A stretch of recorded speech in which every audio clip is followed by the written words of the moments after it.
Hello and welcome back to Retfurb. So on today's video we've got this Specialized Rockhopper from around 1995 that we're going to be giving an overhaul to. So stripping it all down, servicing all the bits. So I'm just going to do it like a basic build, this one, trying to show what can be achieved just from servicing the bike, doing all the basic stuff. Now there will be a couple of bits you might need specialist tools for, but on the whole I'm trying to do it without those specialist tools. Now I've done a similar video previously on a bike like this, but this one I'm just going to show how to get this sort of untidy looking bike, which may not be working quite as well as it could, and just show how to get it back together on a minimum budget really, and get it nice and rideable so you can use it and enjoy it.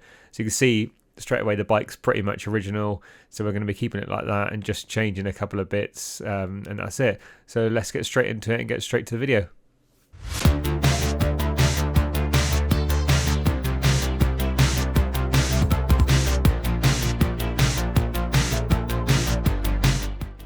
So straight into the strip down. So I'm just removing the front wheel, which is just quick release, so nice and easy, and then onto the rear wheel again, quick release. Just got to move the chain out of the way to get that off, and then moving on to the bottle cage just to remove that. So with this strip down, I'm just going to go over it nice and quick, just get all the bits off of it, not going into too much detail doing it, but just getting it all stripped down, then we can look at servicing any bits that need servicing. So now I'm onto the rear brake.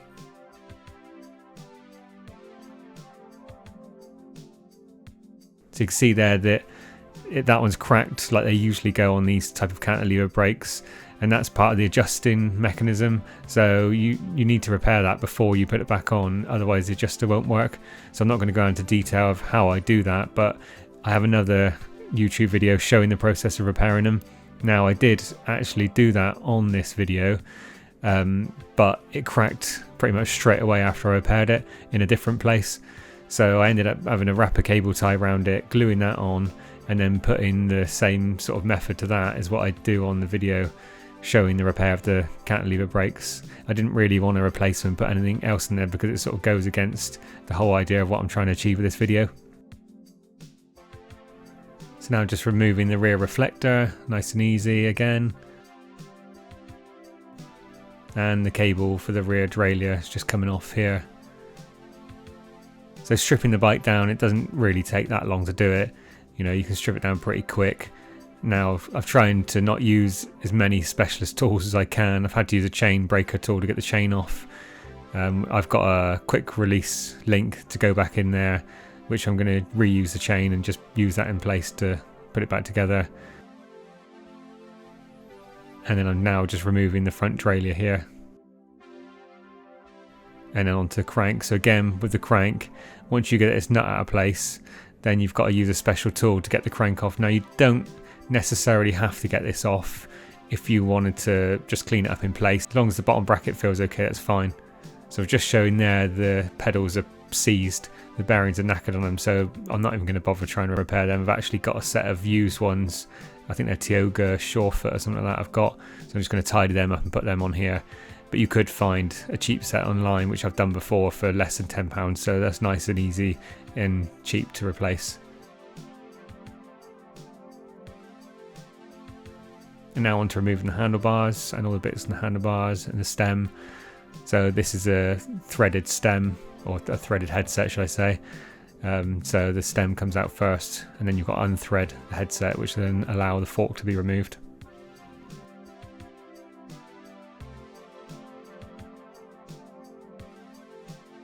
So that's the fork off. Now that's pretty much everything stripped off the frame, so now I'm just going to go over it and give it a quick buff up to make it look a bit more shiny. Now I'm not planning to paint anything on this frame. All I'm going to do is buff it up, give it a nice shine to it, and then go over and touch in all the scratches and marks and any sort of bits that have rusted, just cleaning them all up and make them look a bit more presentable. Obviously you could go more to the extreme and sand it down and repaint it and put new decals on, which, you know, I have done on other videos, but this bike I'm trying to do it, just give it a quick service, get it all back together, and, you know, use it and appreciate it. So now to servicing the bearings on the headset, I would say this is definitely something that you want to do if you've got this type of bearing in the headset. So just going over, degreasing them, popping out all the little small bearings, and then we can look at greasing it back up, putting it all back together, and then fitting it all back in. Obviously over the time these will become a bit notchy when they get dirty and grease, and the grease gets dirty and bits of, I don't know, mud and stuff gets in there. So it's always worth doing this at a minimum, I would say, on a service like this. You can see it's pretty easy just to pop those bearings back in and then grease them up ready to fit again. Now do exactly the same process on the other bearing. You've got one at the top and one at the bottom.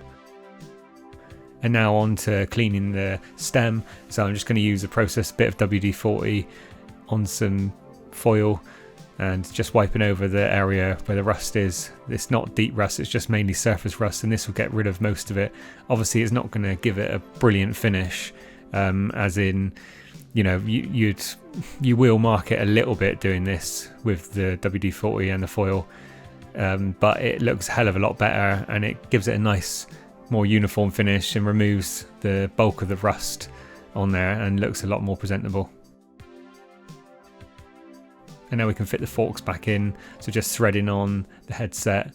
Obviously when you do this, you've got two nuts at the top which hold the fork in place, so you need to tighten them up so you've got movement on the fork but no play in the fork, if that makes sense.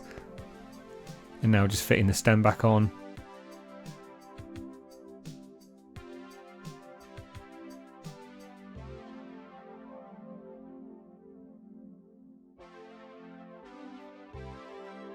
And now I'm just going to go over and just buff up the forks a little bit and make them look a bit more presentable, make them look a bit more shiny. They've gone a bit dull over time. Obviously the bike does have quite a lot of scratching and stuff on it through usage, which is good. Obviously the bike's been used and not just sat there not being used. And now I'm just putting a little bit of copper grease on the seat post and just sliding that back in. I always like to put copper grease on these sort of things. Obviously you don't want to put too much on there, but just a little bit. I do that as well on the bottom bracket, which just helps it when you come to remove it again. And now just lining up the handlebars and then bolting them back in place. And now I'm just putting the crank back on. So all I did with the crank, I just gave it a quick polish up on the bare aluminium and then just wiped down all the cogs and just made sure they're sort of grease free and dirt free for when it all goes back together. And now onto the wheels, just removing the tyres. Now these were a right pain to get off. They're really tight. I think it was just because the style of the tyre which made it harder. So it took me a little bit longer. I've got these plastic tyre levers that I've had for years. And they've been brilliant. I'm surprised they haven't snapped by now, but they always do the job, and you know, they seem pretty good. So now I'm just going to do a quick visual check to make sure that the wheel rim is straight, which it looked good. And also just check the bearings and make sure there's no play in it, which there isn't. So I'm not going to go into stripping them down and servicing them like I have done on other videos. I'm just going to give the wheels now a clean up, degrease, and just wipe down all the rims and get it ready to put the new tyre on. And now just going around the hub and just cleaning that up as well with a bit of degreaser. And just wiping it off with a rag afterwards.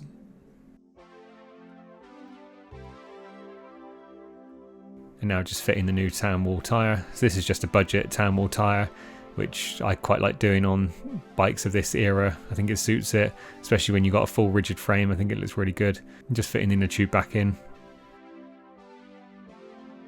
So I just visually checked the alignment on these wheels and they look good. Normally you can sort of tell if you hold it up and spin it and look down along the straight of the wheel. You can normally see if it's got a bit of a bobble or it's not quite true. So these were actually pretty good. Both of them looked pretty decent, to be honest. And now just moving on to the cassette and just cleaning that up and just giving that a good degrease with a solvent degreaser. Just going around with a toothbrush and the cloth and just making sure we get in between all the cogs.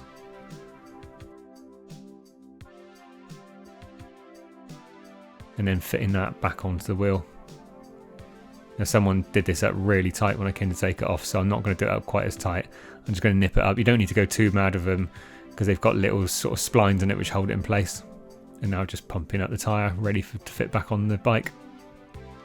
And now just giving the brake levers a quick clean up. So I'm just going over a bit of wire wool just to go over some of the metal parts at the back, and I'm just going to touch them in with a bit of black afterwards.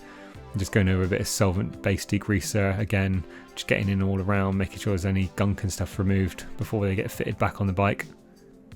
So the brakes and the brake levers and everything like that are all in pretty good condition, to be honest. And the front derailleur here, pretty good condition, so that's just going to have a quick clean, tidy up, and just remove all the dirt and grease and grime and everything that's stuck in there. And the same goes for the rear derailleur here, pretty good condition. Now normally I would strip it right down, take the mainspring out and everything like that, but this one isn't too bad. It seems to be all okay, working okay. It doesn't seem to be notchy or anything, so I'm just going to take the cogs out, give them a good clean, the cage, just degrease it, make sure they're all free moving, and put a new bit of grease in there, and then get it all back together. So as I say, onto the cogs and just scraping off any of the thick grease and dirt and everything that's stuck on there. They're normally the worst part of it, because obviously you've got the chain moving on them constantly, which means they get quite gunked up quite quick. And just applying a new bit of grease on the cog.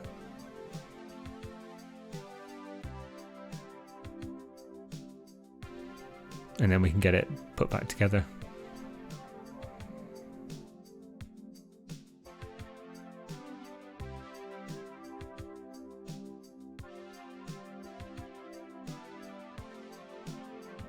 And just giving it a quick wipe off, and then just putting the rear cable adjuster back in.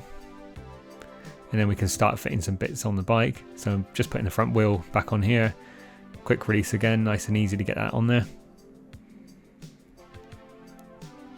And just giving that a quick spin. So it might look like the wheels are out of true a little bit with these tyres. They are a little bit where they've been painted on the sides. The tan wall isn't perfect, but like I say, they're only cheap and they do the job and they look pretty good on the bike. So now just getting the bits fitted back onto the handlebars. So I wanted to use the original grips here. They weren't too bad, they're pretty good condition, so I wanted to get them back on the bike. I'm not going to use the bar ends that I took off, I just don't like them and I think it looks better without it. And obviously there I was just putting the rear derailleur on, and now the pedals are going back on, which again, these have been replaced. I had a set of used Tioga Surefoot, I think they are, so I'm just putting them back on. And now starting to route the cables back on the bike. So I'm not going to go in too much detail with doing these cables, just get them on there. So it's sort of skipping through bits as I'm doing it. I used as much of the original cables as I could, cleaned them up, changed some of the outer housings because I had some spare lying around. Any bits that were sort of corroded, I changed that. But other than that, they were pretty okay, to be fair. And as you can see, the bike's starting to come together here. There's not much more to do on it. Chains going back on. Again, I used some quick release connections for the chain, so it's a lot easier to take off again if it needs to be serviced again. I just degreased it, cleaned it all up with some wire wool, and just made sure that it was nice and clean and ready to go back on. So you can see there that the tyre looks almost like bumpy as it's going round, but that's just the paint on it, making it appear like it's like that. So now I'm just going through, adjusting the gears, making sure they're all working all okay.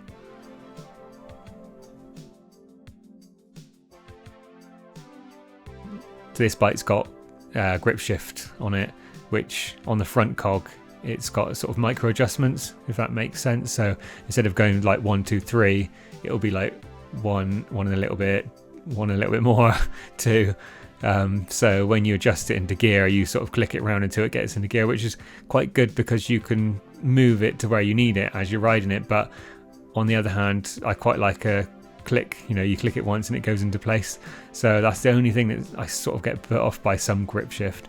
The rear gear is fine, that is 1 to 1, you click it 1, it goes up 1 or down, whichever way you're doing it.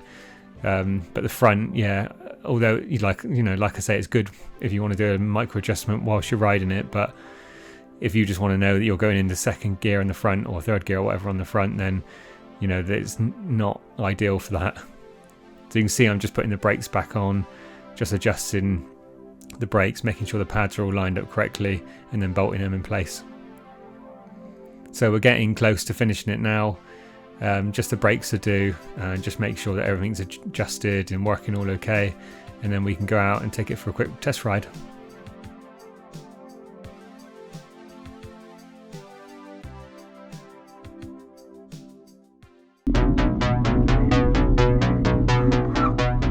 I'm now out on the Rockhopper, just giving it a test ride. First impressions, really nice, really happy with it, really happy about it shifts. Goes into gear front and rear exactly how you need it to. The cheap tan wall tyres seem to roll well as usual. no issues. Seating position, that's really nice. It's a slightly smaller frame than what I would normally have, but to be honest, I really like it. I really like this, the sort of distance from the handlebars to the seat. I feel like I'm a bit more of an upright position rather than leaning over, which I actually prefer for the way I ride. Bike's pretty much standard apart from the tyres. Pretty much everything was cleaned up, adjusted, serviced and reused. You know, just to show how good, you know, you get the bike back just giving it a good service and overhaul. You're really happy with it. I know I say that on a lot of them, but it's really impressive, really nice to ride. The seat's quite a spongy seat as well, so it's really nice to just sit on and, you know, take it steady. It's actually getting quite warm now. It's not quite a warm day. Despite it being really windy, it's actually really warm this morning. You know, if you've got an old bike sat in the garage or shed or whatever, which is basically all there but needs a good service and overhaul, then I would definitely recommend doing it. If it's something like a decent manufacturer, you know, Specialized, GT, Marin, Kona, you know, all the usual ones, then yeah, I'll definitely recommend doing it because they're all built, even the lower end ones are built well, and you get a nice decent bike.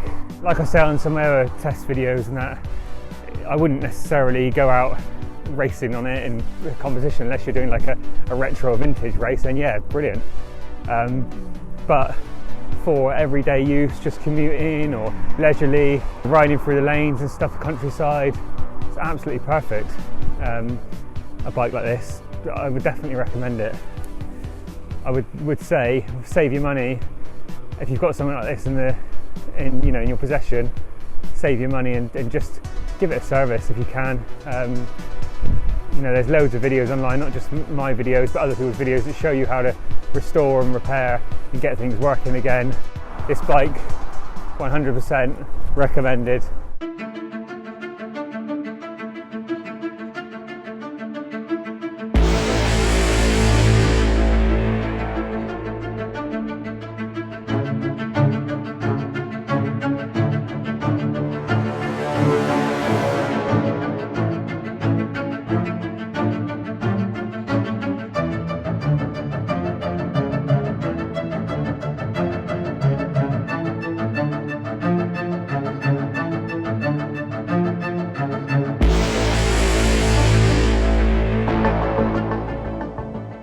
So as you can see, the bike's come out really well. I'm really happy with it.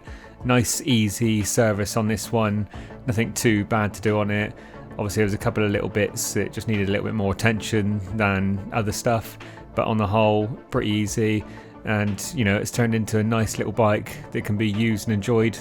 Everything's working all okay on it. Gears shift nicely. Looks really good with the tan wall tyres, as you can see. So yeah, another successful service done.